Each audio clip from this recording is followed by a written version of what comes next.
موت کی بے ہوشی حقیقت کھولنے کو طاری ہو گئی۔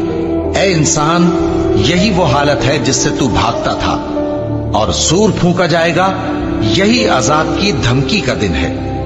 اور ہر شخص ہمارے سامنے اس حال میں آئے گا کہ ایک فرشتہ اس کے ساتھ ہانکنے والا ہوگا اور ایک اس کے اعمال کی گواہی دینے والا۔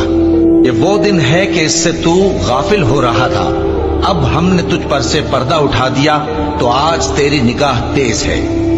اور اس کا ہم نشیں فرشتہ کہے گا کہ یہ اعمال نامہ میرے پاس تیار ہے۔ حکم ہوگا کہ ہر سرکش ناشکرے کو دوزخ میں ڈال دو، جو مال میں بخل کرنے والا، حد سے بڑھنے والا، شبہ نکالنے والا تھا، جس نے اللہ کے ساتھ اور معبود مقرر کر رکھے تھے، تو اس کو سخت عذاب میں ڈال دو۔ اس کا ساتھی شیطان کہے گا کہ اے ہمارے پروردگار، میں نے اس کو گمراہ نہیں کیا تھا بلکہ یہ آپ ہی رستے سے دور بھٹکا ہوا تھا۔ اللہ کہے گا کہ میرے حضور میں رد و قد نہ کرو، میں تمہارے پاس پہلے ہی عذاب کی وعید بھیج چکا تھا۔ میرے ہاں بات بدلہ نہیں کرتی، اور میں بندوں پر ظلم کرنے والا نہیں۔